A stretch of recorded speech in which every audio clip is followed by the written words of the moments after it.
Allahumma salli ala sayyidina Muhammad wa ala ali Muhammad. Alhamdulillah, bertemu kita lagi hari ini untuk membicarakan, bercakap berkenaan dengan hukum hakam fiqh, hukum hakam fiqh berkenaan hukum hakam fiqh berkenaan bulan puasa, berkenaan bulan Ramadan. Hukum hakam yang sepatutnya kita tahu. Hukum hakam yang sepatutnya kita tahu. InsyaAllah saya akan ceritakan hari ini, membahaskan hari ini tentang hukum hakam yang mungkin kadang-kadang kita terlepas pandang. Benda, perkara-perkara yang mesti kita tahu. Perkara yang mesti kita tahu, bab-bab rukun, bab-bab syarat dalam bulan puasa ni. Jadi insyaAllah saya nak sentuhlah beberapa perkara yang mungkin kita terlepas pandang. Mungkin perkara yang kita tak ambil cakna. Jadi kita kena tahu. Contoh saya akan bagilah. Hari ini saya nak sentuh bab-bab rukun. Bab-bab rukun yang sepatutnya kita tahulah. Iaitu bab niat. Kita wajib niat. Kita dah ambil taklid mazhab Imam Malik. Kita dapat berniat sebulan untuk bulan Ramadan. Adapun begitu, ulama kata dalam mazhab Syafi'i kita mesti kena niat tiap-tiap hari. Kita mesti kena niat tiap-tiap hari. Tapi dalam mazhab Imam Malik katanya cukup ataupun sekadar dengan kita niat sebulan tu untuk bulan Ramadan. Jadi ada faedah dia. Faedahnya adalah bila kita bertaklid kepada mazhab Imam Malik ini, jikalaulah katakanlah kita lupa nak niat pada malam hari, petang hari, tapi kita dah niat puasa sebulan, maka puasa kita tetap sah. Dan bila kita berniat seperti niatnya Imam Malik ini pun ada faedah dia. Faedahnya adalah bila kita berniat seperti mazhab Imam Malik ini, maka kalau ditakdirkan orang itu meninggal dunia di pertengahan Ramadan, dia ditakdirkan meninggal dunia di pertengahan Ramadan, maka dia diibaratkan sudah berpuasa sebulan Ramadan, walaupun dia tak cukup sebulan Ramadan, sebab dia dah niat untuk sebulan. Itulah kelebihan kita bertaklid kepada mazhab Imam Malik ketika bulan Ramadan ini. Baik, jadi dalam kita berniat ni pun kita tak boleh ragulah. Kita mesti kena yakin yang kita dah niat. Kita kena yakin yang kita dah niat semalam untuk bulan Ramadan. Dan niat kita juga ni tak boleh digantungkan. Nanti kita huraikan pada next sesi macam mana yang kita katakan yang niat kita ni tak boleh digantungkan. Jadi insya-Allah dalam bulan Ramadan ini sebenarnya banyak persoalan-persoalan yang akan timbul, yang kita nak tahu, yang kita nak belajar pada bulan Ramadan ini. Dalam bulan puasa ni dia banyak. Dia ada syarat puasa, dia ada rukun puasa, dia ada sunnah dalam bulan puasa, dia ada perkara yang kata apa? Makruh dalam puasa, perkara yang membatalkan puasa. Kita orang Islam yang mukallaf, iaitu dah sampai umur, dah sampai balik, maka dia mesti belajar bab-bab puasa ni. Dia mesti dalam rugi kalau kita tak belajar. Satu rugi, satu lagi kalau perkara tu melibatkan jadi batal dan sahnya puasa kita, kalau kita tak belajar, maka kita tak dimaafkan. Kita tidak dimaafkan. Contoh saya bagi satu hukum yang terbaru ni berlaku di Sabah. Allahumma salli ala Muhammad. Apa yang berlaku di Sabah? Dia pergi azan. Azan awal 4 minit. Azan awal 4 minit daripada waktu berbuka. Jawapannya macam mana? Soalannya adakah puasa orang tu sah? Sebab radio yang azan. Sah tak dia pergi makan sebelum masuk waktu? Jadi ulama kata walaupun orang lain yang silap, tapi sebabnya kita tak berhati-hati, ataupun kita dah hati-hati pun, tapi kita maknanya tak pastikan betul-betul dah masuk waktu, maka hari tu puasa kita batal dan kita wajib qada balik. Walaupun 4 minit, ya. Walaupun radio yang silap bukan saya yang silap. Ya, walaupun radio yang silap bukan awak yang silap. Puasa awak tetap batal. Awak kena qada balik. Begitu. Dalam bulan Ramadan itu saya kata tadi, dia tak dimaafkan kalau kita tak belajar. Saya tak tahulah, saya jahil. Saya ingat kau puasa dah sah. Tak boleh. Awak tahu ke tak tahu, puasa awak tetap batal. Sebab tu pentingnya kita belajar bab-bab hukum hakam tentang puasa ni. Bila dah sampai dekat bulan Ramadan ni, memang kita kena belajar. Satu, sah tak sah. Yang kedua, kita rugi. Sebab apa rugi? Bila kita tak belajar, kita tak tahu yang mana amalan-amalan sunnah ketika bulan Ramadan. Amalan-amalan sunnah ketika bulan Ramadan ni banyak.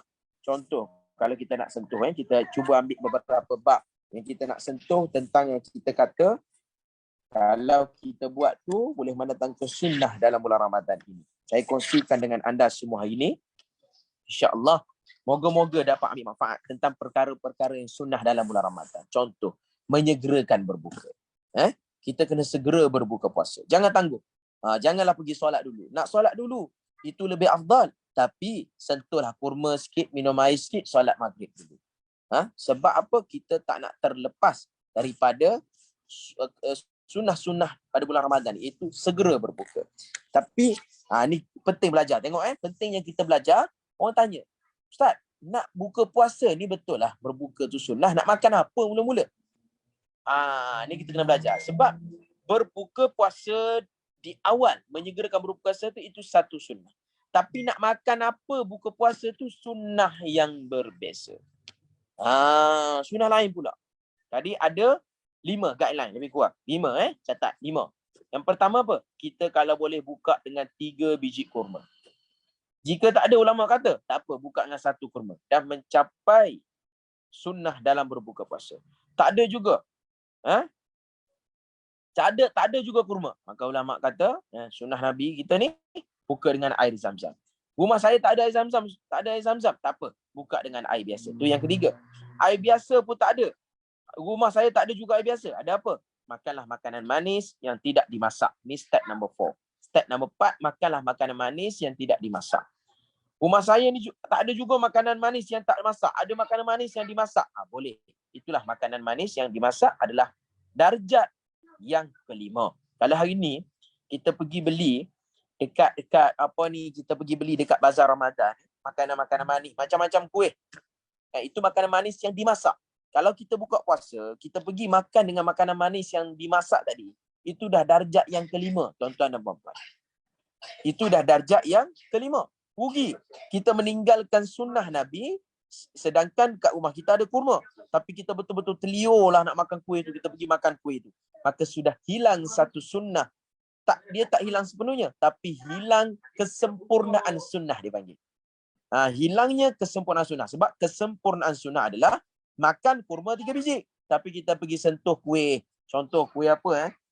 Kuih, tak kisahlah apa-apa nama kuih. Banyak sekarang nama kuih ni. Kita makan kuih dulu. Maka rugi. Kita dah segera berbuka dan dah capai satu sunnah yang pertama. Tapi sunnah yang kedua kita tak capai dengan sempurna. Sebab kita pergi sentuh kuih dulu. Kita tak pergi sentuh.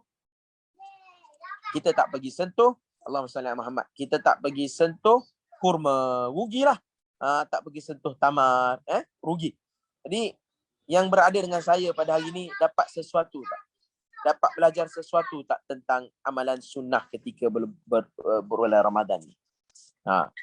Siapa dapat sesuatu? Boleh tak komen kat bawah? Komen insya-Allah. Alhamdulillah, Allah izinkan kita berada dalam satu majlis, iaitu majlis ilmu, majlis yang sangat besar, majlis yang disukai oleh Allah Subhanahu wa taala. Katanya ulama, jika sesiapa yang menghadiri majlis ilmu ketika bulan Ramadan ini, maka satu langkah kakinya itu satu pahala yang sangat besar. Menghadiri majlis ilmu ketika bulan Ramadan. Ada soalan timbul. Ustaz, dia kata, boleh tak? Dia kata macam ni. Ustaz, boleh tak saya ni Ustaz, bila masuk bulan Ramadan ni, saya nak segera berbuka puasa. Tapi saya ni tak nak makan. Pasalnya saya tak tahan. Saya punya telinga saya ni gatal. Dia pun ambil lah, dia panggil cotton bud kan, ataupun pengorek telinga, dia korek telinga. Allah Akbar, dia terus korek telinga. Soalan dia, adakah capai kesempurnaan sunnah berbuka puasa? Dia dapat tak sunnah dikira menyegerakan letak? Dia letak korek telinga tu, pergi korek dia punya telinga terus. Azan maghrib dia korek telinga. Soalannya, adakah dia mencapai sunnah menyegerakan berbuka puasa? Siapa tahu jawapan dia? Okey. Jadi katanya Al-Imam Al-Bujairimi radhiyallahu anhu, dia kata apa? Dia telah dapat. Dia dapat pahala menyegera berbuka tadi. Pahala menyegera berbuka. Tapi dia tak dapat pahala sunnah step yang saya sebut tadi. Kurma apa semua tu. Jadi begitu tuan-tuan. Kita cubalah. Kita cuba sedaya upaya. Bulan Ramadan ini datangnya setahun sekali saja. Dan dalam hadis Nabi bagi tahu, jikalau hamba ini umat manusia ini tahu, jikalau umat manusia ini tahu akan fadilat bulan Ramadan, nescaya setahun penuh dia berharap setahun di bulan Ramadan. Jadi kedua di antara sunnah yang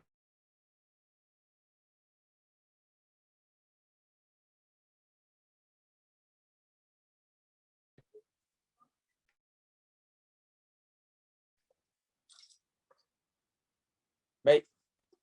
Jadi yang kedua di antara sunnah-sunnah yang perlu kita jaga ketika bulan Ramadan ini, perlulah kita menjaga sunnah iaitu dengan makan sahur. Dengan kita bersahur. Janganlah kita tinggalkan bersahur di bulan Ramadan ini. Sebelum tu suara saya clear ke? Suara saya jelas okey ke suara saya? Boleh komen yang berada dengan saya pada petang ini, insya-Allah.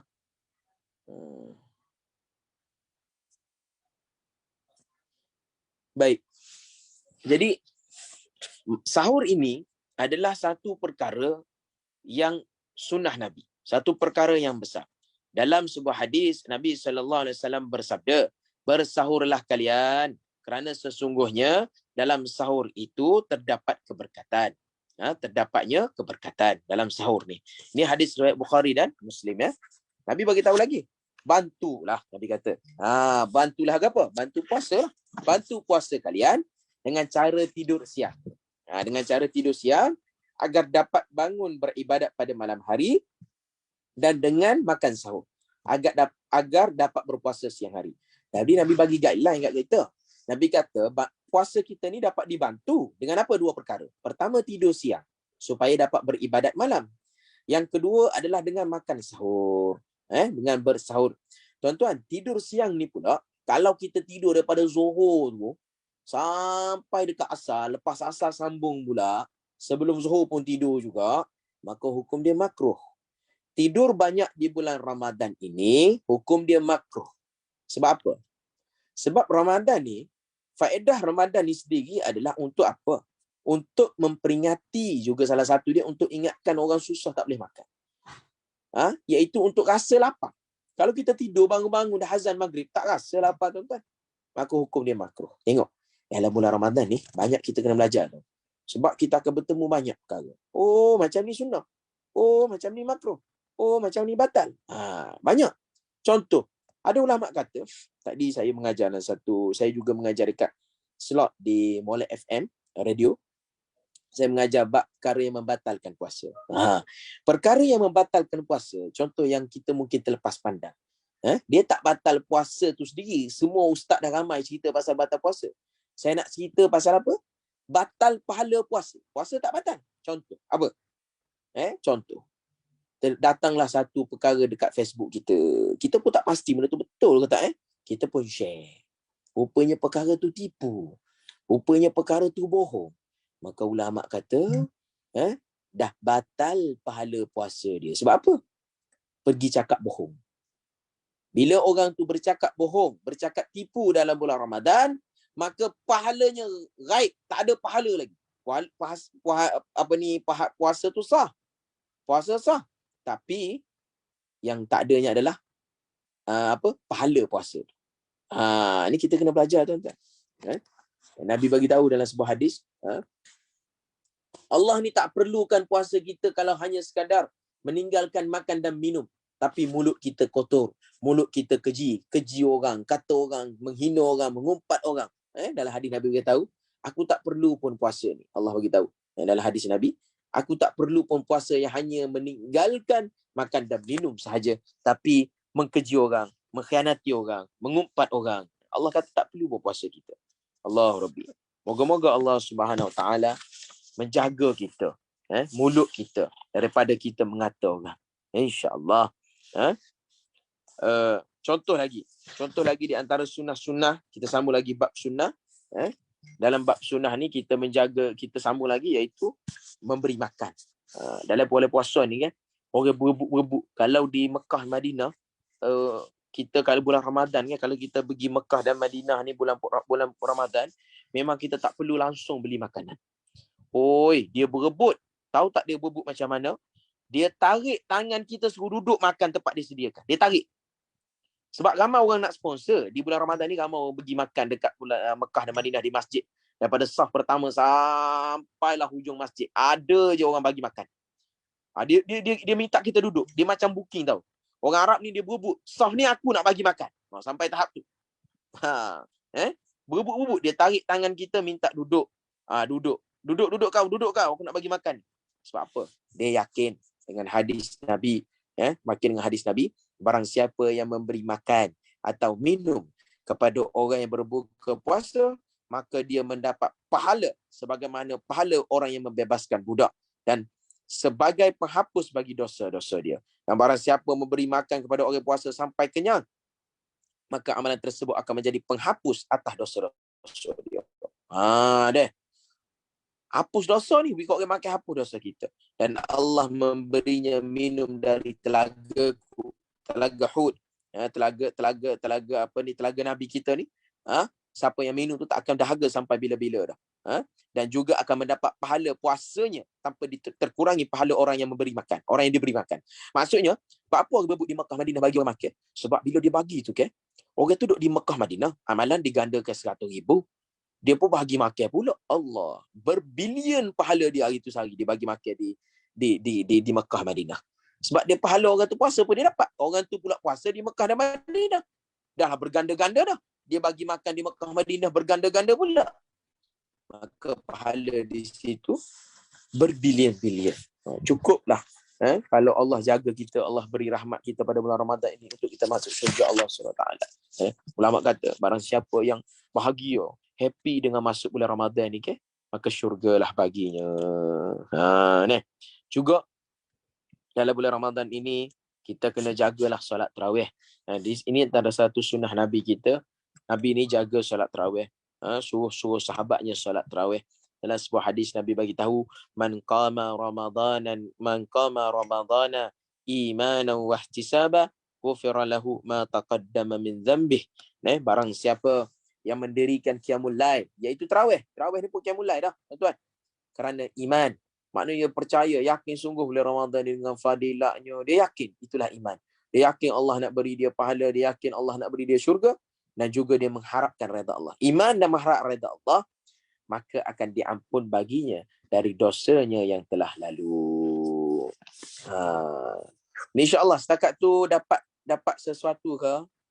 Boleh ke komen sahabat-sahabat yang berada dengan saya pada hari ini? Dapat sesuatu ke? Komen sikit, saya takut saya bercakap seorang diri. Sila komen. Sila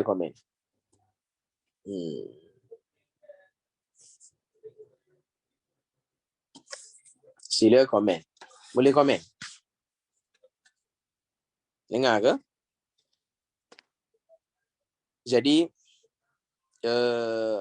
dalam hadis yang lain, Nabi bagi tahu dalam bulan Ramadan ni kita kalau boleh memperbanyakkan amalan-amalan soleh.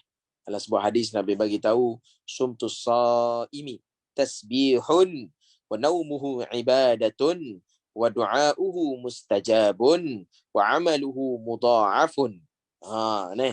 Diamnya orang yang berpuasa dihitung sebagai amalan tasbih. Allah, duk dia tak buat gapo-gapo, duk senyap tasbih dah gitu Nabi bagi tahu. Dan tidurnya adalah ibadat. Tidur buat ibadat. Tidur malam ibadat, tidur siang sebentar tu ibadat. Tidur banyak tak boleh. Tidur banyak jadi makruh. Dan doanya mustajab. Dan pahala amalannya dilipat kali gandakan. Jadi sama-samalah kita banyak beribadat, bertadarus Al-Quran, buat amal ibadat, buatlah perkara-perkara yang tidak sepatutnya, kurangkan bercakap, kurangkan bercakap ni satu hal, dan satu kurangkan bercakap, yang kedua dia panggil berhenti terus daripada bercakap perkara tak elok, menguruskan, mempedulikan hal-hal orang lain. Jadi saya rasa setakat tu sahaja daripada saya pada petang ini. InsyaAllah moga-moga Allah memberikan kita manfaat yang sangat besar kepada kita dengan rahmat bulan Ramadan ini. Allah pandanglah kita. Dalam sebuah hadis Nabi bagi tahu, satu hari Nabi ni naik tangga mimbar, maka malaikat Jibril datang. Cerita dia macam ni, Nabi naik tangga, Nabi sebut amin. Nabi naik tangga kedua, Nabi sebut amin. Nabi naik tangga ketiga, Nabi sebut amin. Jadi sahabat pun masa Nabi turun pun sahabat tanya, ya Rasulullah, kenapa kau sebut amin bila naik tangga tadi? Amalan baru ke ni? Kan? Maka Nabi kata masa aku naik tangga tadi, datangnya Jibril alaihi salam. Nabi bagi tahu Nabi bagi tahu kepada sahabat, masa naik tangga yang pertama tadi, malaikat datang, malaikat kata, barang siapa yang sempat duduk dalam bulan Ramadan, yang berada pada bulan Ramadan tapi tidak diampunkan oleh Allah Subhanahu Wa Taala, ia adalah di golongan orang yang binasa. Itu amin yang pertama. Amin yang kedua tadi, Nabi kata bila aku naik anak tangga yang kedua, Nabi bagi tahu kepada aku, Jibril bagi tahu, barang siapa yang disebut namamu wahai Rasulullah tapi dia tak respon, tapi dia tak balas, maka ini pun nak Rasulullah SAW sebut amin. Yang ketiga, barang siapa yang Nabi bagi tahu, barang siapa yang mana dia ada orang tua dia, ibu bapa dia yang tua, tapi dia tak menjadi asbab, tidak jadi sebab untuk dia masuk syurga. Maknanya si anak ni tak jadi sebab untuk dia masuk syurga kerana dia tak mempedulikan mak ayah dia, maka ini pun orang ni pun binasa, dan Nabi sebut amin. Moga-moga Allah jaga kita pada bulan Ramadan ini. Moga-moga Allah memberikan taufik dan hidayah kepada kita untuk jaga bacaan Quran, untuk jaga salat tarawih, untuk jaga mulut kita pada bulan Ramadan ini. Rabbana atina fid dunya hasanah wa fil akhirati hasanatan wa qina adzabannar. Wa sallallahu ala sayyidina Muhammadin nabiyil ummi wa ala alihi washabbihi wasallam. Walhamdulillahi rabbil alamin. Subhanakallahumma wa bihamdika asyhadu an la ilaha illa anta astaghfiruka wa atubu ilaik. Wal 'asr innal insana lafi khusr illa alladhina amanu wa amilus solihat wa tawassaw bil haqq wa tawassaw bis sabr. Assalamualaikum.